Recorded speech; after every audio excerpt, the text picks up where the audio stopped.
साथियों नमस्कार। अगर राष्ट्रीय सुरक्षा आपकी दिलचस्पी का विषय है तो हमारा आज का अड्डा आप ही के लिए है। हमें सब्सक्राइब करिए और लगातार राष्ट्रीय महत्व के जो मुद्दे हैं उन पर हमारे विश्लेषण आपको नियमित रूप से सुनने को मिलेंगे। इस वक्त साथियों मैं बात करना चाहती हूं कश्मीर में जो पिछले 2-3 दिन में हो रहा है। पिछले 3 दिनों में कश्मीर के और जम्मू संभाग के अलग अलग हिस्सों में 3 बहुत ही चिंताजनक हमले हुए हैं।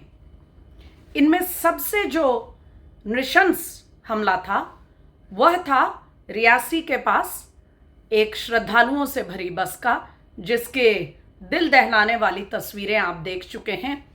क्या पुरुष, क्या महिलाएं, क्या बच्चे, सभी को जिस बेदर्दी से दुर्दांत आतंकवादियों ने गोलियों से भूनने का प्रयास किया, वो तो ड्राइवर ने जो खुद जिन्होंने अपनी जान का बलिदान दे दिया, लेकिन जिन्होंने सूझबूझ दिखाई और गाड़ी रोकी नहीं तो कई जानें बच गईं।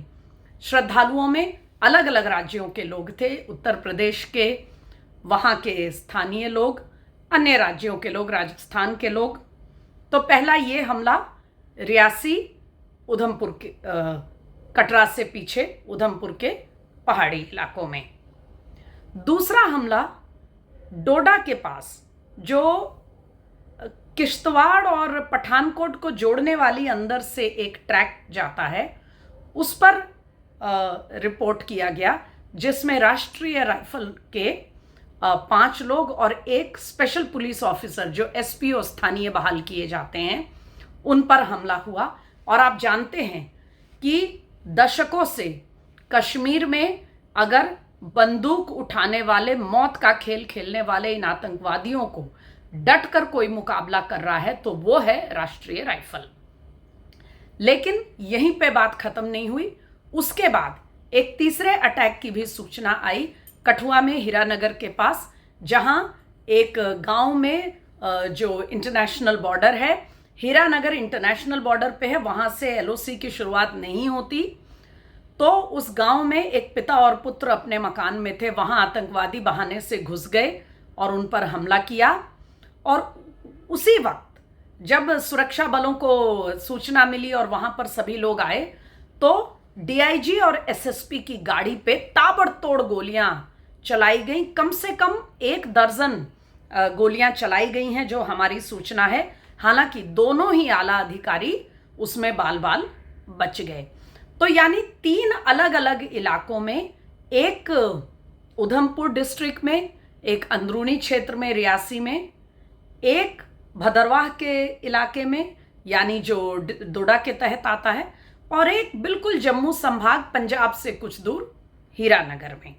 3 अलग अलग हमले, लेकिन तीनों में संदेश क्या है उस पर हम आएंगे 1 मिनट में। उससे पहले बता दूं कि जो डोडा में यानी भदरवाह में जो हमला हुआ है उसके बारे में तो इतनी सूचना हमारे जो सेना के आला सूत्र हैं वो बता रहे हैं कि जब राजौरी में और पुंछ में लगातार 2-3 हमले हुए थे, उस समय कुछ आतंकवादियों के उसी समय इन्फिल्ट्रेट करने की सूचना थी।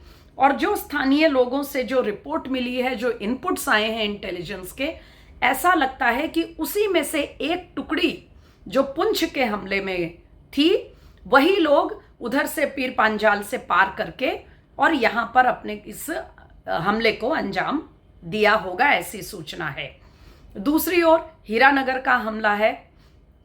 इस बीच में 2 आतंकवादी ढेर कर दिए गए हैं और एक तीसरे की भी अभी उसकी भी सूचना आ रही है। और लगातार सेना का कॉर्डन एंड सर्च चल रहा है। जगह जगह जहां जहां आतंकवादियों के होने की संभावना है वहां गहन और सघन तलाशी अभियान चल रहा है।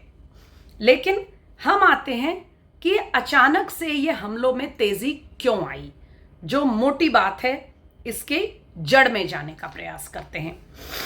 साथियों, पाकिस्तान के जो सरबराह हैं, वहाँ के प्रधानमंत्री, पूर्व प्रधानमंत्री शहबाज शरीफ, पूर्व प्रधानमंत्री नवाज शरीफ और दूसरे अधिकारी, वो सभी एक शिष्टाचार कह लीजिए या ऊपर का इसे एक कर्टसी के नाते, इंटरनेशनल कर्टसी है कि वो हमारा पड़ोसी देश है, इस नाते से वो प्रधानमंत्री नरेंद्र मोदी को अपने बधाई संदेश तो उन्होंने भेजा तीसरी बार नरेंद्र मोदी के शपथ लेने पर।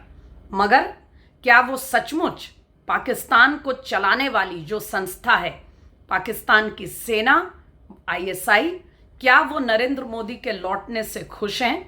इसका जवाब आप भी जानते होंगे। जिस प्रधानमंत्री ने, जिस लीडर ने जम्मू कश्मीर की धारा 370 को समाप्त किया, जिसके बारे में यह राजनीतिक ओपिनियन बड़े बड़े जानकारों और इंटेलेक्चुअल्स का होता था कि इसको तो कोई छू नहीं सकता। कश्मीर में सक्रिय पार्टियां जो थी वो भी कहती थी कि हाथ लगा के दिखा दें, और वही नेता अगर लौटकर तीसरी बार प्रधानमंत्री के तौर पे आ जाए तो पाकिस्तान के अंदर किस तरह की प्रतिक्रिया, कैसी खलबली हुई होगी साथियों, इसको यहां समझाने की जरूरत नहीं है।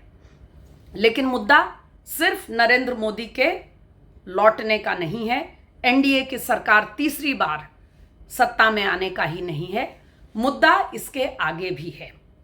साथियों, आप में से जो लोग चुनावी राजनीति में दिलचस्पी रखते हैं और आपने एक एक फेज के चुनाव को गंभीरता से फॉलो किया होगा, आप लोगों को पता होगा कि इस बार कश्मीरियों ने जिस उत्साह के साथ, जिस गर्मजोशी के साथ अपने मताधिकार का प्रयोग किया, उससे भारत में और भारत के बाहर विदेशों में लोग हतप्रभ रह गए हैं। बारामूला की सीट पे तो सारे रिकॉर्ड टूट गए। लेकिन मुद्दा सिर्फ बारामूला की सीट का नहीं है, कश्मीर की तीनों सीटों पे, श्रीनगर की सीट, बारामूला और जो अनंतनाग के साथ अनंतनाग की सीट जो बनी है, जिसमें कि अब पुंछ का कुछ हिस्सा भी परिसीमन में जोड़ा गया है, तीनों ही सीटों पर कश्मीरियों ने जो मतदान जिस उत्साह से किया, वो बिहार, यूपी और कई राज्यों में जो मत प्रतिशत था उससे कहीं बेहतर था। इससे आपको क्या समझ में आता है साथियों? संदेश बिल्कुल साफ है कि वहां के लोग अपना जो लोकतांत्रिक अधिकार है उसको लेकर बहुत सजग रहे हैं, उसको लेकर बहुत उनमें इंटरेस्ट है कि वो अपने मताधिकार का प्रयोग करके अपनी बात को, जनता अपनी बात को एक्सप्रेस करें, उस ताकत का इस्तेमाल करें।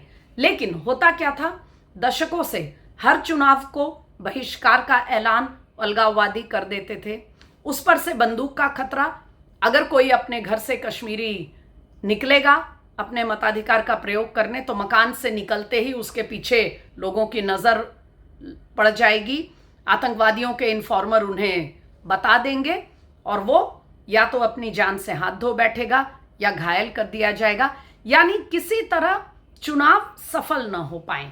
इस बार जब बंदूक का खतरा नहीं था, जब कोई बहिष्कार का आह्वान नहीं था, तो कश्मीरियों ने दिखा दिया कि वो अपने मताधिकार को लेकर कितने सजग हैं और चुनाव में कितने बढ़ चढ़कर हिस्सा लेते हैं।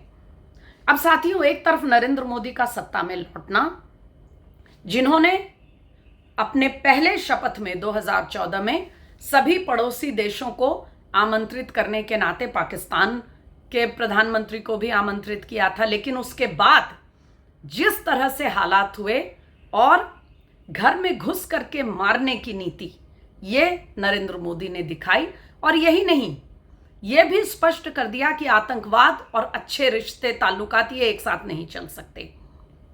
अब वो तीसरी बार सत्ता में लौट आए हैं, उधर कश्मीरी बढ़ चढ़ के वोटिंग कर रहे हैं, सारे मताधिकार, सारे जो मतदान के रिकॉर्ड हैं उसे तोड़ के बाहर निकल रहे हैं।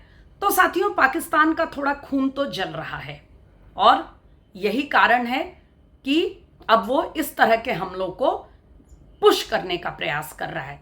शायद पाकिस्तान के जो नेता हैं, पाकिस्तान के हुक्मरानों को ये मुगालता हो सकता है कि चूंकि भारतीय जनता पार्टी इस बार अपने दम पर 2072 की संख्या पे नहीं पहुंची है और एनडीए के साथियों के सहयोग से सरकार का गठन हुआ है, तो शायद नरेंद्र मोदी अब उस तरह से पाकिस्तान के प्रति या अपनी विदेश नीति में वो दृढ़ता और वो कठोरता नहीं रख पाएंगे, तो इसीलिए वो इस तरह के हमले कर रहा है।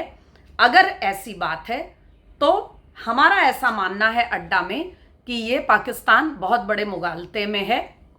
ना तो देश का रक्षा मंत्री बदला है, ना तो देश का गृह मंत्री बदला है, और सेना के जो नए प्रमुख आने वाले हैं उनका रिकॉर्ड भी आप देख लीजिए, और प्रधानमंत्री तो नरेंद्र मोदी हैं ही। तो पाकिस्तान को यह समझ लेना चाहिए कि यहां कुछ नहीं बदला है, और अगर कश्मीरियों के लोकतांत्रिक प्रक्रिया में खुलकर बढ़ चढ़ के हिस्सा लेने पर अगर पाकिस्तान को तकलीफ है तो अपनी ये बौखलाहट मासूम श्रद्धालुओं और निवासियों पर निकालना बंद कर दे। बहुत जल्द एक और अड्डा लेकर आएंगे देश में जो चल रहा है उन विषयों पर, लेकिन आपसे आग्रह है कि पहले हमें सब्सक्राइब करिए और अभी कमेंट बॉक्स में ये ज़रूर बताइए कि ये जो कश्मीर में ताज़ा हमलों का ये जो घटनाक्रम हो रहा है इसमें आपकी क्या राय है, आप क्या समझते हैं कि ये क्यों हो रहा है और इसमें क्या होना चाहिए, बताइए हमें।